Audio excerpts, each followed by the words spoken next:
Hello guys, soyez les bienvenus. Dans ce nouveau chapitre, nous allons découvrir les styles de liste en CSS.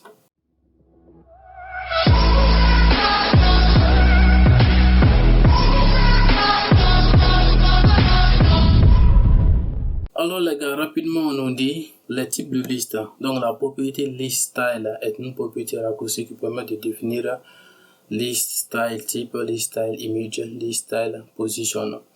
On a d'abord la propriété list style type. Cette propriété permet de définir l'apparence de la puce d'un élément de liste, donc un cercle, un caractère, un compteur spécifique. Donc elle prend des valeurs suivantes. On a symbole, string, nom, disque, circle, square, décimal, etc., etc. Après maintenant la suivante c'est list style image. Cette propriété définit l'image utilisée comme puce devant les éléments de liste. Elle prend la valeur image et non. Et en dernière position, on a list style position. Donc cette propriété permet de définir la position du marqueur de liste par rapport à la boîte principale. Donc elle prend des valeurs suivantes qui est inside et outside. Alors les gars, je pense que on va récupérer maintenant notre éditeur de texte. Donc à partir de là, j'ai juste inséré maintenant des listes non ordonnées et des listes ordonnées. Et lorsque maintenant on vient maintenant sur notre page web et on actualise, donc on a un résultat similaire à celui-là. Alors on va maintenant venir maintenant sur notre côté CSS d'abord. On va essayer d'appliquer des nouvelles mises en forme sur nos éléments, donc à savoir maintenant la liste ordonnée, non ordonnée et maintenant le contenu de notre liste. D'accord, donc après cela, on va d'abord attaquer list style type d'abord. Donc je mets list style type. Donc comme type, on va la première des choses, je vais prendre disque. Donc disque on a vu maintenant dans un chapitre précédent.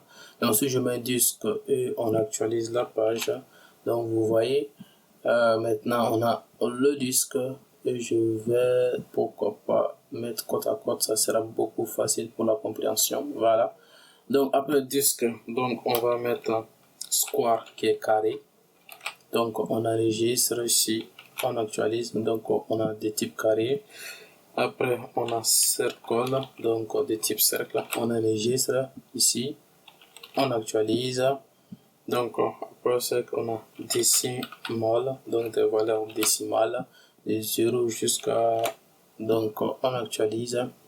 Après décimal, on a la valeur décimale leading 0, donc on enregistre. Donc il commence maintenant de 0.1 jusqu'à etc.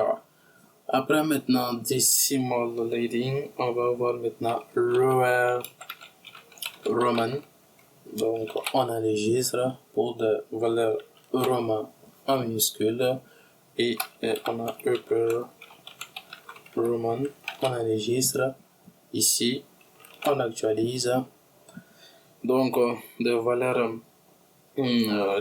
maintenant majuscules et on a lower ici hexadécimal, on enregistre ici, on actualise.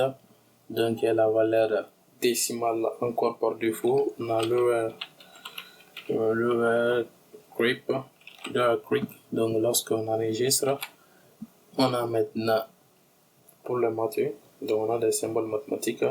Après on a lower Norwegian, donc lower Norwegian, donc on enregistre, on actualise, donc encore des valeurs décimales.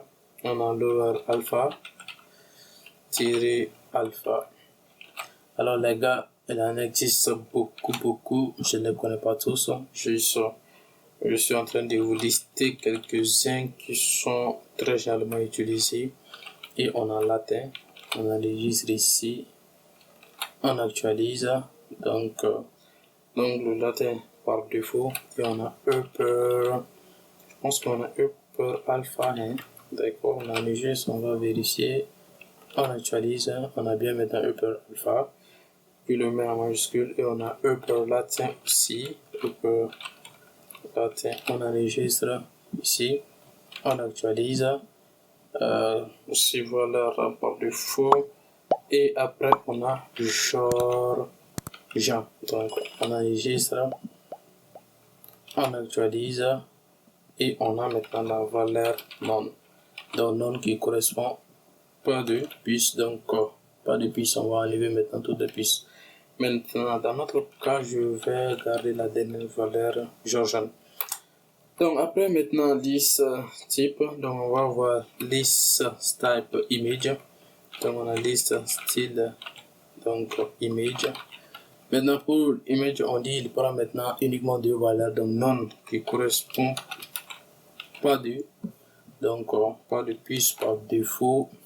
Donc, à l'exception qu'on a ça, je vais juste l'enlever, on enregistre. Donc, ça, on actualise. Donc, c'est le comportement par défaut. Ici, on n'a pas d'image. Donc, si je souhaiterais appliquer une image, tiens, j'ai une image étoile que je l'ai transformée en PNG. Donc, j'ai appelé étoile. Je vais utiliser l'URL et je vais mettre mon étoile.png. Donc, on enregistre. Oui, on actualise. Donc, ça veut dire que j'ai un problème. Pourquoi? Si on a bien étoile,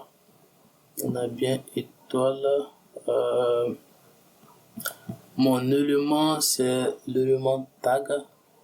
Maintenant tag n'est pas dans le même dossier, donc je vais juste le mettre ici, tag.html. donc je pense que c'est bon. Donc à ce niveau on va encore vérifier, on actualise. Donc vous voyez, voilà, donc à partir de là ici il m'a remplacé maintenant par les images. Donc si vous n'avez pas des images en étoile, donc voilà, cette valeur ne marchera pas pour vous. C'était juste un exemple. Je vais juste l'enlever et mettre non pour dire pas d'image. Alors les gars, la dernière qu'on va voir c'est liste liste. Voilà. Donc la dernière c'est list type position, list type style. Donc on va ajouter position. Et maintenant pour la position, on a dit il prend uniquement deux valeurs, soit inside, donc positionnement à l'intérieur, et outside, positionnement à l'extérieur. Et pour cela je vais en profiter pour appliquer une bordure. Alors donc pour que ça soit compréhensible, on va mettre solide. Je vais garder la couleur par défaut qui est black. Donc constatez le résultat, on actualise. Donc on a maintenant des bordures. Donc à partir de là ici, les 1, les 2, les 3 sont à l'intérieur. Donc ça c'est inside.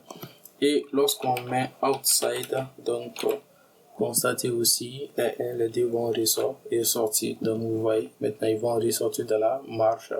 Inside, ils sont à l'intérieur de la marge, et outside, ils sont maintenant sortis de la marge en quelque sorte. Voilà. Donc je pense que vous l'avez remarqué. Alors les gars, je pense qu'on a ces quelques types et on va terminer cette vidéo avec short end de la propriété list style. Donc on met d'abord list style, donc je mets lower roman, pourquoi pas, et je vais utiliser inside. Voilà, donc lower roman qui est le type et inside qui est maintenant position. On actualise, donc on a bien lower roman. Après maintenant, comme exemple numéro 2, je vais mettre upper hexadecimal et on va mettre outside, donc cette fois-ci sortie extérieure. Et pourquoi pas, je vais utiliser une image que je vais appeler étoile.png. On enregistre ici, on actualise. Donc on a maintenant des étoiles dans la marge extérieure. Et maintenant pour le dernier exemple, on va utiliser lower latin et on va utiliser pourquoi pas aussi outside. On enregistre et on actualise. Voilà, donc dans la marge ici c'est inside, donc ça sera à l'intérieur de la marge neutralise. Donc vous voyez un petit décalage. Alors les gars, c'est tout pour cette vidéo. N'hésitez pas à vous abonner, à activer la cloche de notification, laissez-moi des commentaires et partagez sur les réseaux sociaux. Le rendez-vous est donné dans une nouvelle vidéo. Jusque là, portez-vous bien. À bientôt tout le monde.